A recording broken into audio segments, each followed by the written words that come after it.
Tech Sounds presenta Con su permiso.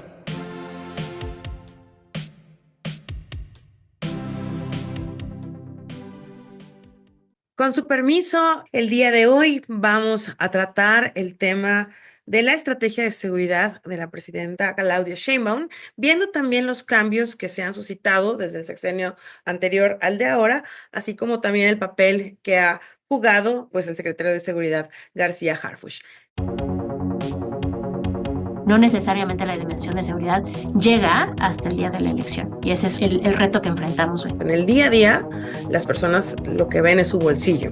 ¿Qué tan realista es que esta política de seguridad pueda tener los apoyos, el dinero suficiente para poder enfrentar tantos problemas?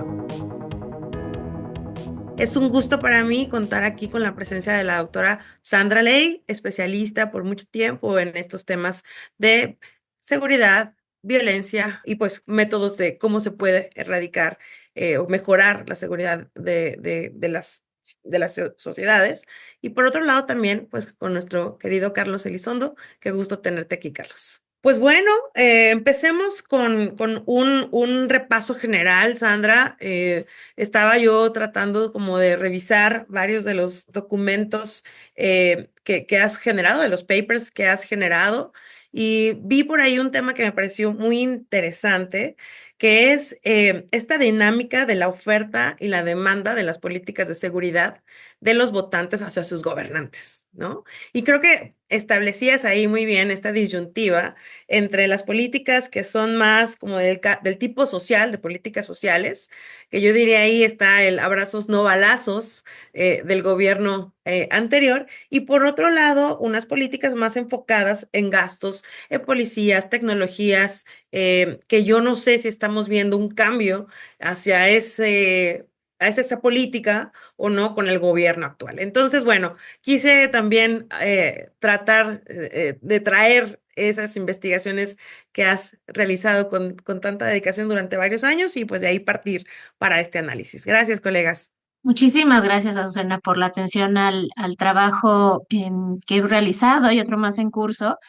El tema de la demanda por políticas de seguridad es difícil porque para el electorado, por un lado, no necesariamente es tan fácil saber qué exactamente se tiene que hacer y a quién atribuirle esa responsabilidad.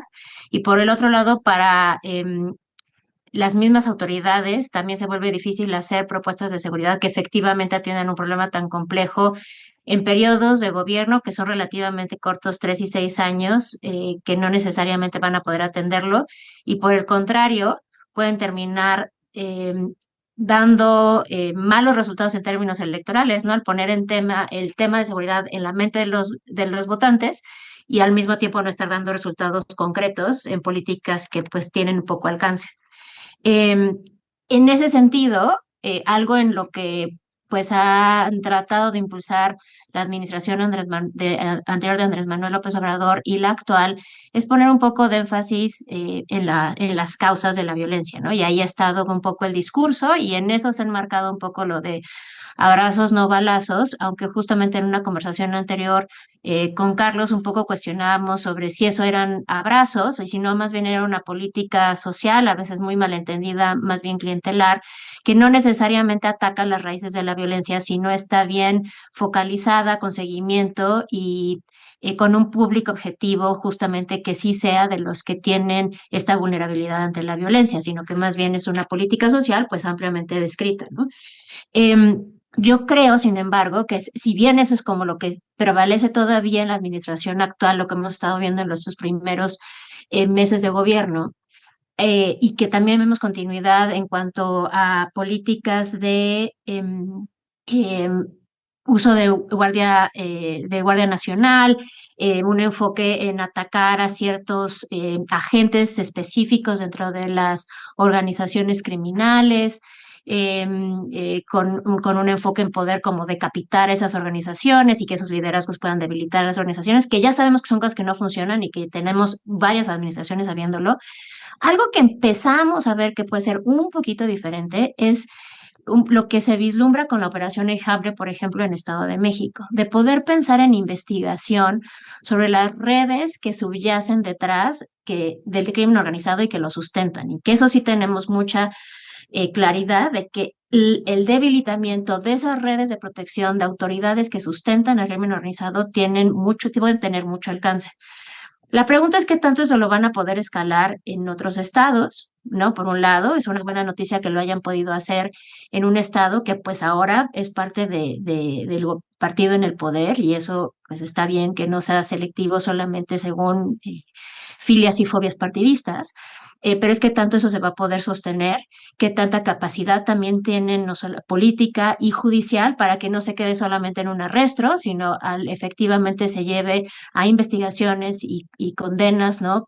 Sanciones penales, y que eso pueda estar dando buenas señales hacia adelante, que eso es lo que de las cosas que sí sabemos a las que deberíamos estar apostando. Creo que al mismo tiempo de las cosas que nos llaman la atención es que el programa, al menos que empezaron a socializar, tenía un enfoque de inteligencia.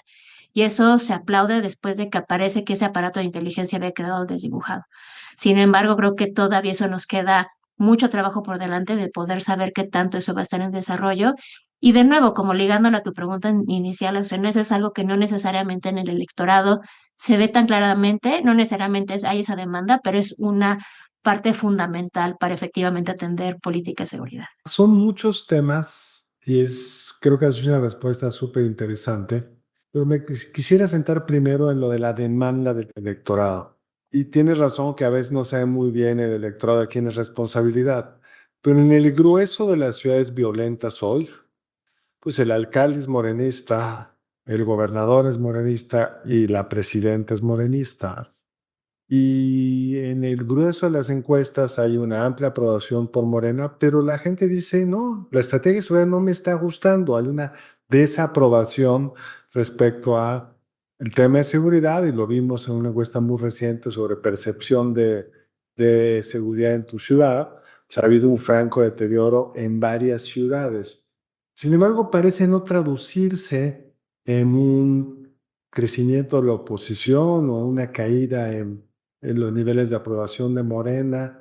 Yo la verdad no entiendo nada, es que es tan débil la oposición, no hay una voz del otro lado, entonces no hay a quien asignarle, no hay un discurso alternativo que les trate de asignar la responsabilidad, o ¿cómo lo entiendes? Porque ahora es un contexto de hegemonía política de un grupo. Sí, esos todos son elementos muy importantes a considerar, Carlos. Por un lado, el hecho de que hoy tenemos muchos más municipios con alineación partidista. Eso abre un espacio para la atribución de responsabilidad, ¿no? Y eso lo tenemos muy claro por distintos elementos y estudios de eso facilita esa atribución de responsabilidad. Sin embargo, al mismo tiempo, Carlos, pues hay muchas cosas hoy en juego en donde no necesariamente la dimensión de seguridad es la que está más en la mente del votante, ¿no? O sea, por más que seguridad, por supuesto, es un tema relevante, no siempre está presente en la decisión del votante, tanto porque economía muchas veces sigue prevaleciendo en esa decisión, y ahí es donde la redistribución que ha hecho la administración pues ha sido importante para un sector, ¿no? Relevante dentro del electorado. Y por otro lado, como decía, lo que efectivamente las candidaturas hacen en las campañas o los mismos políticos hacen en las campañas, en las narrativas, ¿no? De decir qué tanto ponen ese tema para que esté presente y luego que habla de la narrativa que hay de por qué es que no podemos lograr resultados o qué es lo que hemos alcanzado. Hoy, en los primeros 100 días de gobierno de Claudia Sheinbaum, pues el énfasis ha estado en que hoy se ha reducido y no necesariamente el votante mediano va a regresar y ve esos números. Claro, está sintiendo la violencia, eso si lo dices al de Sinaloa, te va a decir eso no es cierto, ¿no? Por un lado, y ahí no hay forma de darte la vuelta y de ahí que hoy veamos toda esta oposición al gobernador. Eh, pero por otro lado, es una narrativa que permea, son muy selectivos en los estados que están identificando, ¿no? De en dónde están pudiendo entrar. O sea, Baja California ha bajado, en Michoacán ha bajado, en Sinaloa no está bajando porque estamos haciendo bien nuestro trabajo. Y esas son narrativas que pues también, ¿no? Son parte de lo que el votante está considerando y de lo que pones en esa mente del votante para interpretarlo. Y eso es algo que se vuelve muy complejo, ¿no? En general, para poder dar a hacer todo ese proceso completo y que efectivamente pueda pegar, por más que haya mala evolución de seguridad, y eso también pasaba con Andrés Manuel, no necesariamente la dimensión de seguridad llega hasta el día de la elección. Y ese es el reto que enfrentamos hoy. Y creo que ahí, hablando de este tema, me encanta de oferta y demanda. Cuando hablamos de oferta y de cómo juegan estos temas en el electorado, en la opinión pública, efectivamente, ¿no? Cuando le preguntamos a las personas cuáles son las prioridades para el nuevo gobierno, cuando se le preguntó, ¿no? Ahí por ahí en encuestas, sin lugar a dudas sobresale, como bien lo decía Carlos, el tema de seguridad y crimen, ¿no? Eh, Eso nos podría decir, bueno, la gente lo demanda, entonces vamos a ver qué se va a ofertar, ¿no? Y a la hora en que nosotros, bueno, después vienen otros temas muy por debajo: economía, corrupción, medio ambiente, pobreza es como pequeño, ¿no? En porcentaje con el de inseguridad y crimen. Pero cuando vemos cómo está distribuido el presupuesto, ahí nos damos cuenta, pues, que realmente el fuerte del presupuesto está en temas de política social, ¿no? En pensiones y en esta cuestión que probablemente responde a lo que tú mencionas. En el día a día, las personas lo que ven es su bolsillo, ¿no? Lo que domina su vida es el bolsillo. Y vemos, por otro lado, que en términos de recortes presupuestales, sí se observa una reducción. O sea, se observa una reducción, si bien es una nueva estrategia, eh, se observa reducción en temas de el presupuesto a la defensa nacional, a temas de seguridad y protección ciudadana y otras políticas públicas que no son necesariamente las sociales, ¿no? Entonces, creo que aquí pues es un tema un tanto de esas narrativas, de que la seguridad es un tema que lo sentimos, nos duele ver las noticias que vemos, pero no es algo con lo que la mayoría vivamos día a día, y por eso es más rentable invertir como gobierno en la otra parte que tú mencionas, pues de estos programas que podrían ser hasta incluso un tanto clientelares, porque tampoco es una búsqueda de un desarrollo económico a largo plazo.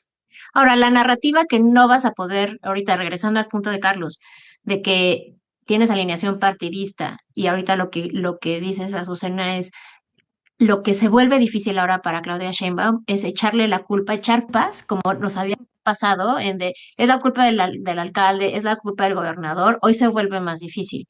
Pero por eso es que si siguen, o sea, si es que si hay una apuesta por investigación, desmantelamiento de redes de protección, lo que hizo en Estado de México sí es muy simbólico, ¿no? O sea, un bastión priista que finalmente llega ¿no? a manos de Morena. Claro, puedes seguir con la narrativa de esto es algo que me heredaron, pero que si hayas podido entrar a un a un estado hoy morenista que tiene un cambio importante, ¿no? En términos partidistas, si es que esa es la apuesta, creo que ahí sí podemos pensar hacia adelante en algo que puede, ¿no? Que nos empieza no digo que sea en lo absoluto que se pueda hoy por hoy asimilar a lo que fue si sigue en Guatemala, pero que sí hubo una parte de desmantelamiento. Te falta el resto del engranaje de investigación y de sanción, ¿no? Con fiscalías que de verdad estén cambiando, que de verdad tengas una nueva infraestructura para investigar, un poder judicial que esté dispuesto a sancionar, pero pues ustedes saben, ahora tenemos todo un reto con la rama judicial, ¿no? Entonces ahí es donde se atora y en donde se reitera que no basta con la parte de seguridad, que tiene que ir de la mano con justicia y que en la parte de justicia todavía no estamos viendo cambios importantes, empezando por la Procuraduría, no, bueno, perdón, la ahora Fiscalía. O sea, como ahí es donde todavía no tenemos independencia, no todas estas otras partes que serían importantes para que seguridad y justicia vayan de la mano. Tienes razón, Sandra, que lo del Estado de México es un muy buen augurio, ha sido locativo que sigue vigente, muy interesante. Ha tocado además, como decías, municipios de distintos partidos, o sea, gobernado por distintos partidos. Pero ¿qué tan escalable es?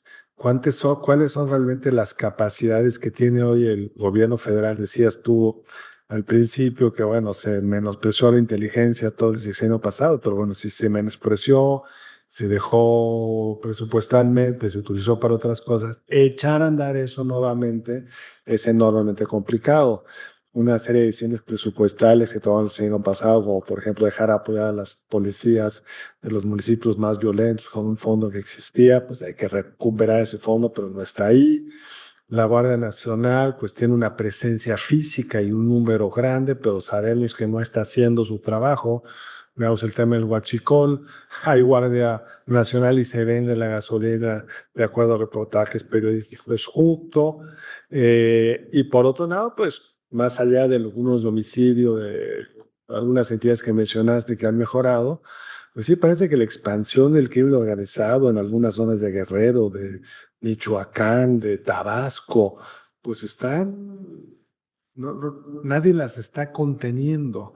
Entonces, qué tan realista es que esta política de seguridad nueva que celebro pueda tener los apoyos, las capacidades institucionales, el dinero suficiente para para poder enfrentar tantos problemas al mismo tiempo? Totalmente de acuerdo, Carlos. Y es que como suelo ser depresiva en mis intervenciones, siempre trataba de darte un viso de esperanza, pero estás haciendo que otra vez regrese a mi Nos tono vamos para depresivo atrás. usual y la asociación que tengo con mal augurio en este tema.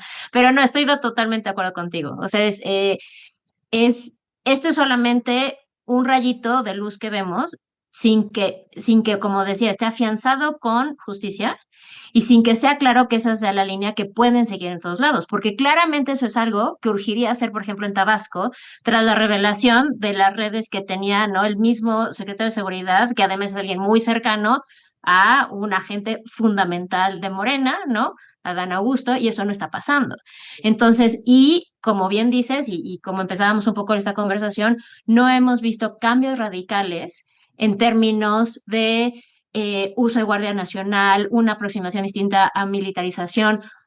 Otra parte de la discusión que se perdió de lo que inicialmente estaba en la discusión de la campaña era mejoras de políticas de policías municipales y estatales, Carlos. Y eso se nos olvidó. O sea, ya como ya no estamos hablando de mejoras a condiciones laborales, que era una parte que compartían todas las tres candidaturas, eso ya no está, o sea, eso ya se desdibujó por completo. Tampoco estamos pensando tan claramente en lo que significaría, por ejemplo, ir haciendo esa como redefinición, ¿no? Con fuerzas del orden y lo que, o sea, eso sigue, o sea, no ha habido un cambio sustantivo, estoy totalmente de acuerdo.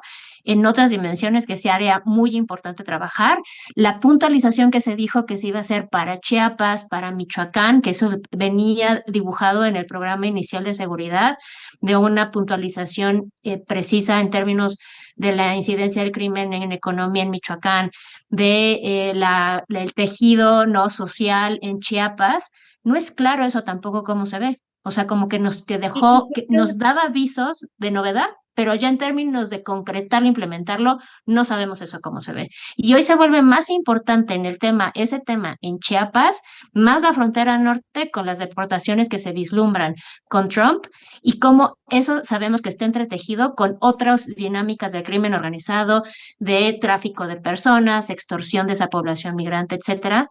Y hoy creo que el reto va a ser todavía mayor para la administración de Claudia Sheinbaum. de hecho, mi pregunta sería, ¿ustedes creen que la razón por la cual estos temas se están desdibujando es por esta presión del gobierno de Estados Unidos de Donald Trump, de la llegada de Donald Trump, hacia donde se tienen que dirigir ahora las cosas? Porque pues hay una presión que lo hemos visto muy fuerte. Yo creo que hoy inevitablemente va a tener que haber una mirada adicional a la frontera norte, o sea, si de por sí hay retos importantes, habrá un reto aún mayor con el flujo de personas migrantes y el aumento de ellas o concentración de ellas ante las deportaciones, ¿no? Lo que estará pasando en la frontera de no dejar pasar. Entonces creo que eso va a ser algo que empieza a cambiar prioridades. Un tema, sin embargo, que Claudia siempre ha empujado desde su administración como jefa de gobierno es el tema de desarme. Y desarme es algo que había seguido empujando un poco más desde lo local. Yo creo que hoy, pues en la relación bilateral también cobra otra relevancia. Y si es que lo quiere, o sea, como para escalarlo mucho más allá de decisiones de desarme en lo local. O sea, hay una parte también que pasa por los flujos y habrá que ver esto que implica también en en términos de esos flujos de armas que pues sabemos que también habrá una política todavía más férrea, ¿no? De un lobby de armas que se vuelve, probablemente va a ser mucho más fuerte ahora en Estados Claro. Unidos. No quiero ser el pesimista del grupo y ayudarte en tu fase depresiva regular, pero pues, el desarme que han emprendido, esta cosa que hicieron en la basílica, es un poco, está divertido, se toman buenas fotos y algo ayudará, pero los grandes generadores de violencia no están entregando sus armas, ni las van a entregar. Y si Estados Unidos colabora un poco, que sería lo deseable para que no venga el flujo de armas a México, las van a encontrar en otro lado. Tienen seguramente unas reservas de armas gigantescas, los van y se las roban a la policía o las sacan de no sé qué depósito del gobierno. Si era tal penetración del crimen organizado en tantos lugares que pues, el tema del desarme sería lo ideal, pero no estamos ahí ni veo cómo podemos estar allá. Pero quisiera llegar a otro frente que tiene abierta la presidenta y que cómo se define en muchos sentidos creo que va a tener un impacto en qué tan sostenible, qué tan políticamente viable es esta estrategia, es verdad que yo quiero que tenga éxito, es lo que está pasando hoy en Sinaloa. Porque ahí hay la primera manifestación, pues no sé qué tan importante, pero visible, de ciudadanos en contra de un gobernador morenista, sobre el cual hay unas informaciones periodísticas muy, muy preocupantes. Sabemos que el gobernador y su fiscal general del estado dijeron, claramente el fiscal dijo, que habían asesinado al adversario histórico del gobernador en una gasolinera, y luego resultó que la carta del Mayo Zambada fue válida, que decía que había sido asesinado en otro lugar, en la reunión donde lo secuestran al Mayo, fue validada por la Fiscalía General de la República. Ni hablar de todo lo que ha salido últimamente, y tú te habías hecho trabajo al respecto, Sandra, sobre crimen organizado y elecciones, toda la evidencia que se ha refrescado sobre el papel que tuvo el crimen organizado en la elección intermedia en Sinaloa, donde ganó, del sexenio anterior, donde ganó el actual gobernador. Y hasta ahora la posición de la presidenta ha sido de apoyo. En fin, ¿cómo nos podemos imaginar que se resuelva esto? ¿Se sostiene el gobernador con todo el apoyo del presidente? ¿Qué implicaciones tiene? O viceversa, ¿se marca un deslinde y qué implicaciones tiene? Porque esto le va a decir a la clase política hasta dónde está realmente la presidenta dispuesta a pagar. Todo cuesta en la política un costo político por ir desvinculando a estas redes de protección, que está bien, en un municipio perdido en el Estado de México, pues es más fácil que en la capital de un estado. Correcto, Carlos, yo creo, por eso decía que el, el, el reto es que esto no se quede en solamente iniciativas que haces por aquí y por allá, tanto lo del desarme como lo de Estado de México, y que no lo haces selectivamente para solamente un grupo dentro de partidos o dentro de tu propio partido.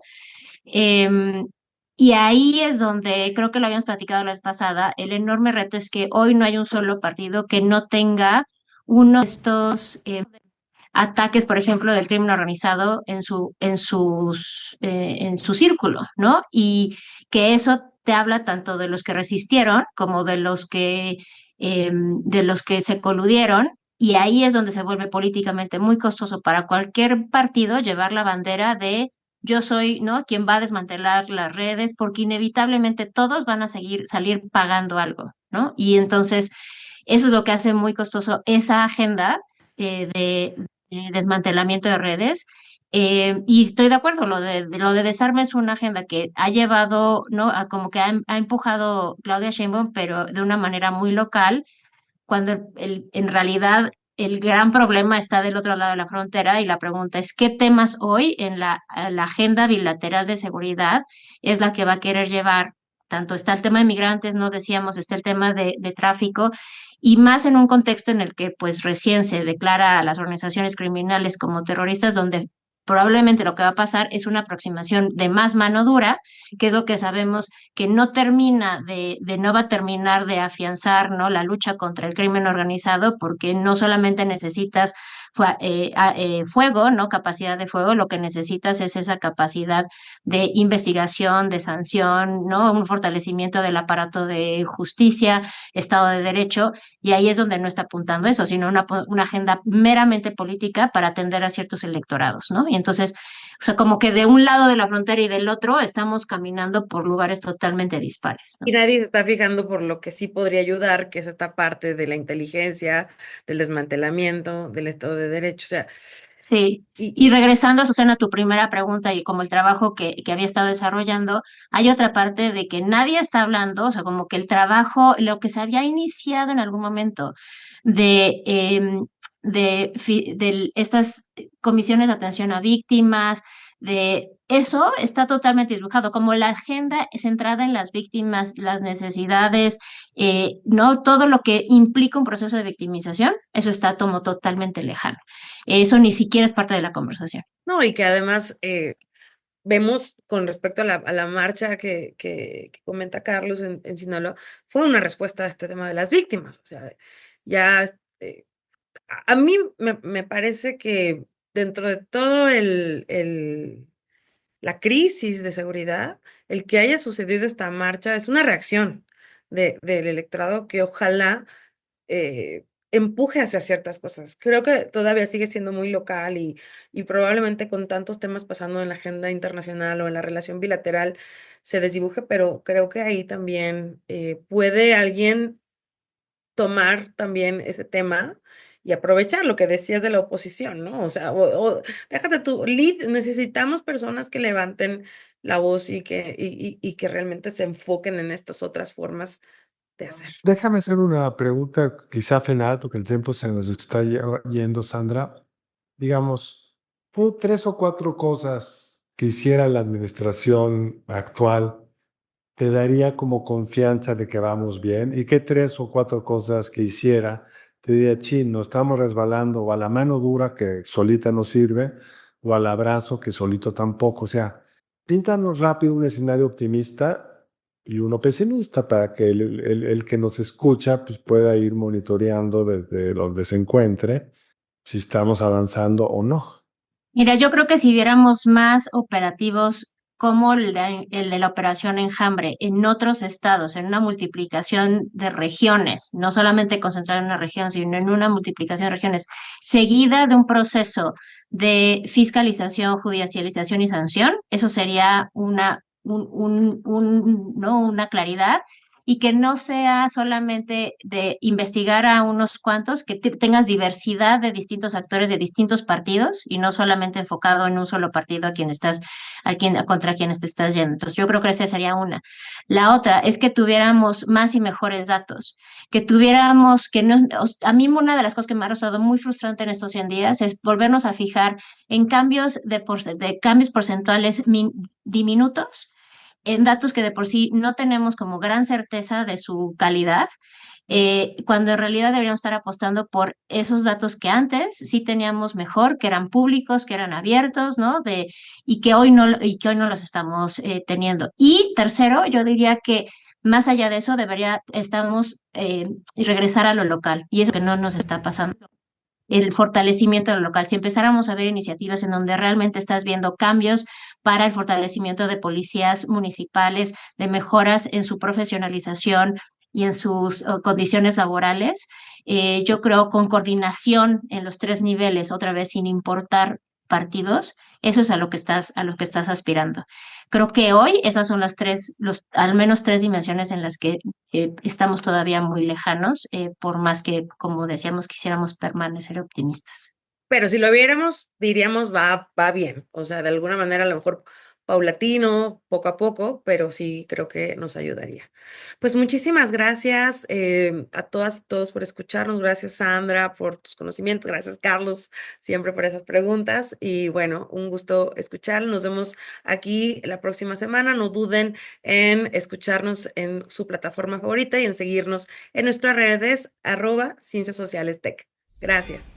Hola, Somos Eduardo Aguiñaga, Eva Guerra y Alicia Galindo. y te invitamos a escuchar Territorio Negocios, un podcast que analiza las tendencias y transformaciones empresariales en México y América Latina. Territorio Negocios es parte de Tech Sounds Podcast, la barra oficial del Tecnológico de Monterrey.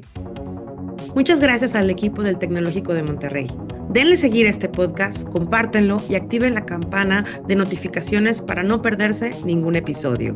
Recuerden que siempre los leemos en los comentarios de Spotify y en las redes sociales de la Escuela de Ciencias Sociales y Gobierno. Productora ejecutiva Lisbeth Siller. Productora de Con su permiso Artemisa Padilla y Nadia Rodríguez. Diseño Lisette Rodarte. Analíticos y alianzas Lilia Martínez. Postproducción Max Pérez y Marcelo Segura.